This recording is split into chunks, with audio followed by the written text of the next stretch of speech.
कहानी की शुरुआत होती है सन 1923 से, जहाँ दो बच्चे एक प्लेन में खेल रहे होते हैं, जिनमें एक का नाम रेफ होता है और दूसरा उसका बहुत अच्छा दोस्त था। दोनों अपने खेल में ये समझ रहे होते हैं जैसे वो पहली जंग में है और जर्मन्स को मार रहे हैं। तभी यहाँ रेफ के दोस्त के डैड अपना प्लेन लेकर आते हैं। उनके जाने के बाद ये दोनों उस प्लेन में जाकर बैठ जाते हैं, लेकिन तभी खेल में गलती से इनसे वो प्लेन चल पड़ता है और थोड़ा थोड़ा उड़ने लगता है। कुछ ही दूर जाने के बाद वो रुक जाता है। ये देख रेफ के दोस्त के डैड वहाँ आते हैं और अपने बच्चे को इस हरकत के लिए मारने लगते हैं। तब रेफ अपने दोस्त को बचाने के लिए उसके डैड पर हमला कर देता है और कहता है, अंकल आप बहुत ही गंदे हैं, दुश्मनों की तरह, यानी जर्मन्स की तरह। इस पर उसके डैड कहते हैं, नहीं मैं जर्मन नहीं हूँ, बल्कि मैं पहली जंग में जर्मन्स के खिलाफ लड़ा था। वो बहुत ही बुरा मंजर था, लाखों लोगों की जान चली गई। ये कहने के बाद वो यहाँ से चले जाते हैं। यहाँ रेफ का दोस्त उसे कहता है, तुम मेरे बहुत अच्छे दोस्त हो, मेरी हमेशा हिफाजत करते हो। वक्त गुजरता जाता है और हम देखते हैं सन 1941। ये वो वक्त था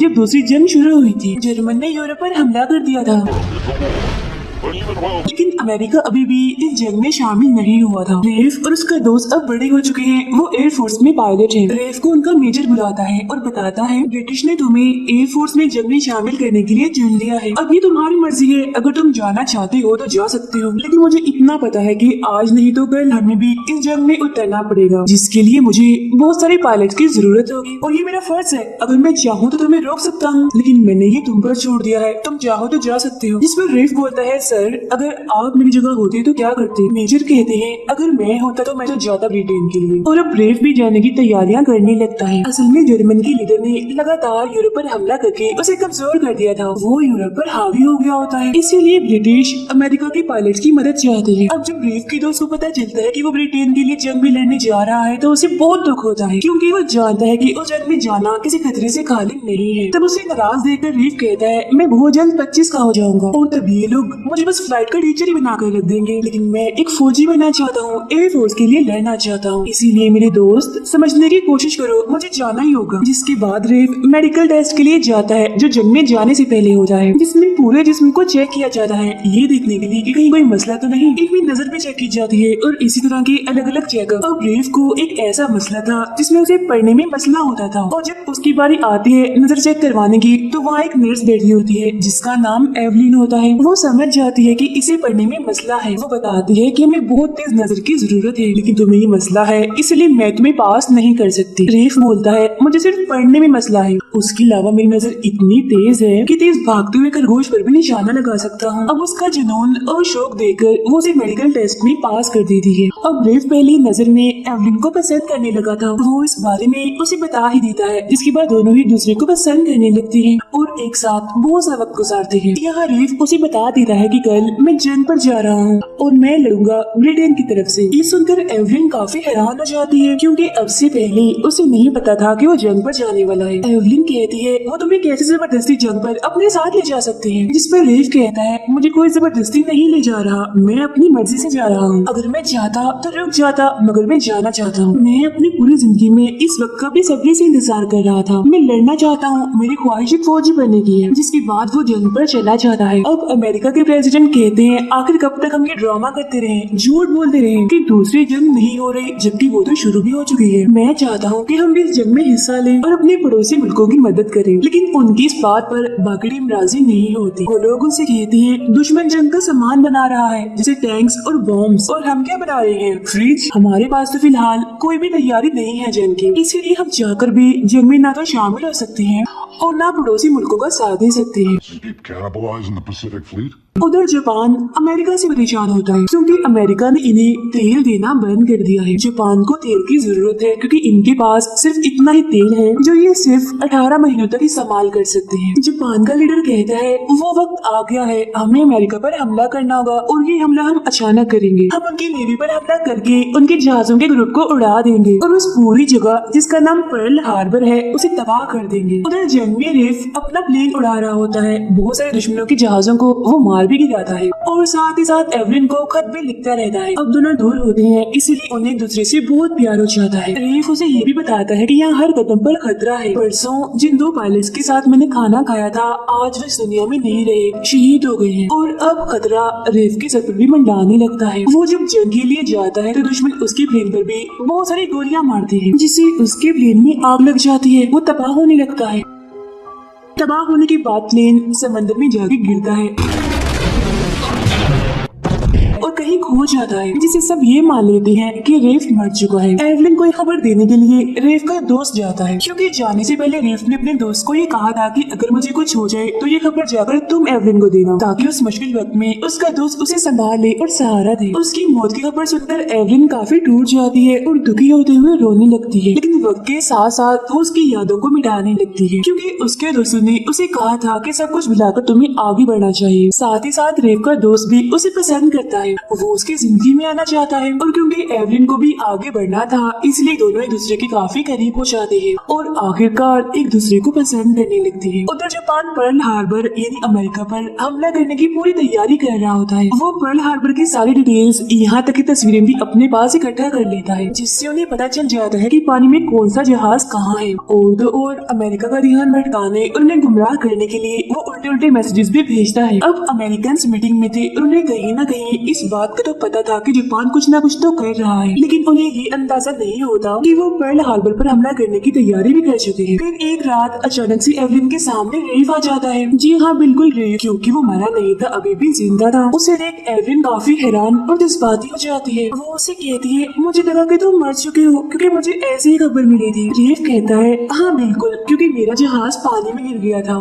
लेकिन फिर मछुआरों के एक जहाज ने मेरी जान बचाई। वहाँ से बचाकर वो मुझे अपने मुल्क में ले गए। वहाँ से मैं तुमसे राब्ता नहीं कर सकता था, लेकिन एक एक पल मैंने तुम्हें बहुत याद किया, तुमसे मिलना चाहता था, और देखो वो वक्त आ ही गया, आज मैं तुम्हारे सामने हूँ। और अब यहाँ एवलिन उसे बता ही देती है कि तुम्हारा दोस्त और मैं अब एक साथ हैं, यानी एक दूसरे को पसंद करते हैं। ये जानकर रेफ काफी दुखी हो जाता है। तभी यहाँ उसका दोस्त भी आ जाता है, लेकिन रेफ उससे बात नहीं करता, उसे नाराज होकर वहाँ से चला जाता है। रात को रेफ के दोस्त उसके वापस आने की खुशी में जश्न मना रहे थे। तब यहाँ रेफ का दोस्त भी आ जाता है। यहाँ इन दोनों के बीच बहस होने लगती है, क्योंकि रेफ को ये लग रहा था कि मेरे दोस्त ने मेरे साथ ही धोखा किया। उसका दोस्त उसे काफी समझाने और मनाने की कोशिश करता है, देखो इसमें किसी का कोई कसूर नहीं है, तुम्हारी मौत की खबर सुनकर हम टूट गए और उस मुश्किल वक्त में एक दूसरे के करीब आ गए। लेकिन रेफ उसकी बात सुनने को तैयार ही नहीं था। उसे ये लग रहा था कि उसके दोस्त ने ही उसके पीठ पीछे गलत हरकत की। अब दोनों को ही गुस्सा आ जाता है, इसीलिए लड़ने लगते हैं। लेकिन काफी देर बाद जब दोनों का गुस्सा ठंडा होता है तो वो एक साथ गाड़ी में बैठकर बातें भी करते हैं। रेफ का दोस्त कहता है, फिक्र मत करो, सब ठीक हो जाएगा। जिस पर वो कहता है, मेरा ख्याल है अब हमारे बीच कुछ भी ठीक नहीं होने वाला। ये कहने के बाद दोनों ही उस गाड़ी में सो जाते हैं। उधर बहुत सारे मैसेजेस आने की वजह से अमेरिका को पता चल गया था कि जापान हम पर हमला करने वाला है, लेकिन हमला वो कहाँ करेंगे ये पता नहीं होता। जापान का प्लान था कि वो सुबह सुबह अमेरिका के पर्ल हार्बर पर मौजूद जहाजों के ग्रुप पर हमला करके उसे तबाह कर देंगे और अमेरिका को सबक सिखा देंगे। इसीलिए वो अपने बहुत सारे प्लेन्स को पहाड़ों से भी नीचे उड़ाकर वहाँ लेकर आते हैं और देखते ही देखते पर्ल हार्बर पर हमला कर देते हैं। हमले में जापान अमेरिका के इस पर्ल हार्बर को पूरी तरह से तबाह कर देते हैं, क्योंकि ये हमला बहुत ही बड़ा था।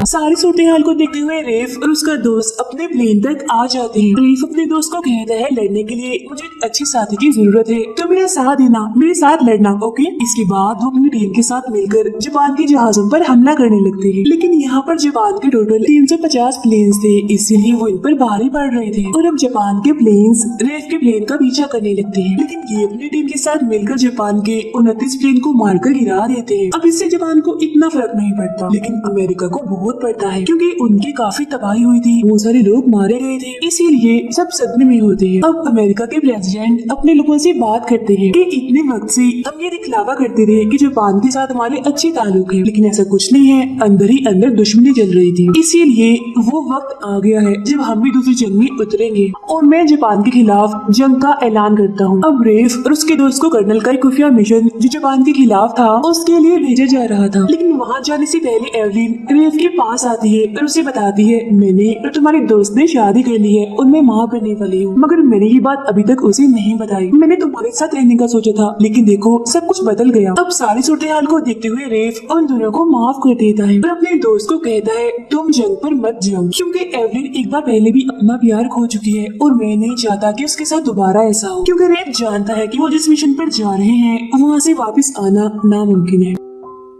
रेफ का दोस्त उसे कहता है, बचपन से तुमने मेरी हिफाजत की है, मेरा ख्याल रखा है, लेकिन अब नहीं, आज ऐसा मत करो, हम दोनों ही जाएंगे उस मिशन में। इनके अलावा यहाँ पर और भी बहुत सारे पायलट्स थे। इन्हें बताया जाता है कि एक ऐसा मिशन है जिसमें आप सब टोक्यो पर हमला करेंगे, जो जापान के बिल्कुल बीचों बीच है, और ये मिशन बहुत ही मुश्किल है और हमारे नेवी हमें टोक्यो से कुछ मील दूर ले जाएगी, जिसके बाद हम वहाँ से प्लेन के जरिए आकर हमला करेंगे। और अब इनके मिशन का वो दिन आ ही जाता है जब ये पर्ल हार्बर पर हुए हमले का बदला लेंगे। रेस कैप्टन से कहता है कि जापान ने हम पर 350 प्लेन से हमला किया था, जबकि हम तो सिर्फ 16 प्लेन से हमला कर रहे हैं, हमारे इतने छोटे से हमले का उन पर क्या फर्क पड़ेगा। कैप्टन जवाब देता है कि उन्होंने हम पर हथौड़े से हमला किया था, लेकिन अगर हम अपने इस छोटे से हमले में भी कामयाब रहते हैं तो ये सिर्फ एक कांटा होगा जो जापान को चुभ जाएगा। और हाँ, एक बात सब याद रखो, जीत उन्हीं को मिलती है जिन्हें उसका यकीन होता है। हम अमेरिका को इस जीत का यकीन दिलाएंगे। और अब बस ये जापान पर हमला करने के लिए तैयार होते हैं, लेकिन जहाँ इनके शिप्स थी,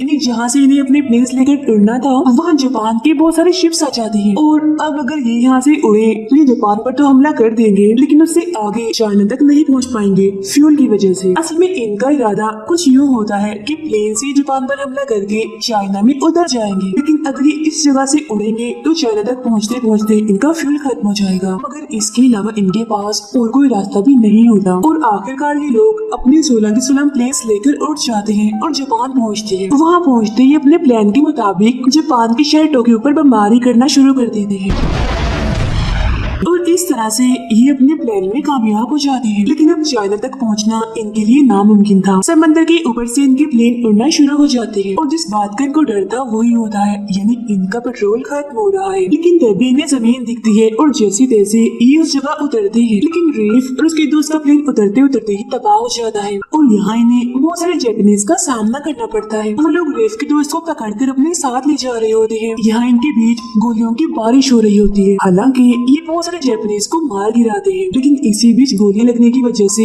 रेफ का दोस्त बहुत जख्मी हो जाता है। गोद में लेकर रेफ उसे बता ही देता है कि तुम बाप बनने वाले हो, जो सुनकर उसे खुशी तो होती है, लेकिन उसे पता होता है कि अब मैं नहीं बचूंगा। उसकी इतनी बुरी हालत होती है कि वो रेफ की गोद में अपनी आखिरी सांस से गिन रहा होता है। फिर वो उसे कहता है, रेफ मेरे प्यारे दोस्त, अब से वो बच्चा तुम्हारा है। ये कहते ही वो अपने मुल्क के लिए शहीद हो जाता है। अब आज से पहले अमेरिका को पता नहीं था कि जीत का जुनून क्या होता है, मगर अब के बाद उनमें जीत का एक जज्बा पैदा हो जाता है, जिसके बाद सभी फौजी अपने मुल्क अमेरिका वापस आ जाते हैं। रेफ के दोस्त ये अपने हस्बैंड की मौत की खबर जब एवलिन को मिलती है तो वो बहुत दुखी हो जाती है और रोने लगती है, लेकिन कुछ चीजों को हम चाह कर भी नहीं रोक सकते। उन्हीं में से एक चीज मौत है। इन सभी फौजियों को काफी इज्जत दी जाती है, क्योंकि इन्होंने अपने मुल्क अमेरिका के लिए वो किया होता है जो कोई ना कर सकता हो। इसके बाद रेफ और एवलिन शादी कर लेते हैं। इनका एक बच्चा भी होता है जो रेफ के दोस्त का ही था। रेफ उस बच्चे को उसी प्लेन में ले जाता है जिसमें एक बार बचपन में वो अपने दोस्त के साथ गया था, और वो गलती से चल पड़ा था। इसी तरह से इनकी जिंदगी चलती रहती है। जापान ने पर्ल हार्बर पर हमला करके जो जंग शुरू की थी, उसका बदला लेने के लिए अमेरिका ने पहले हिरोशिमा और फिर नागासाकी पर बॉम्ब गिराए और इस जंग को खत्म किया। इस हमले में करीब 3.5 लाख तक लोग मारे गए, जिस वजह से जापान को गलती का एहसास हुआ और उन्होंने अमेरिका से सुलह कर ली। इसी के साथ ये फिल्म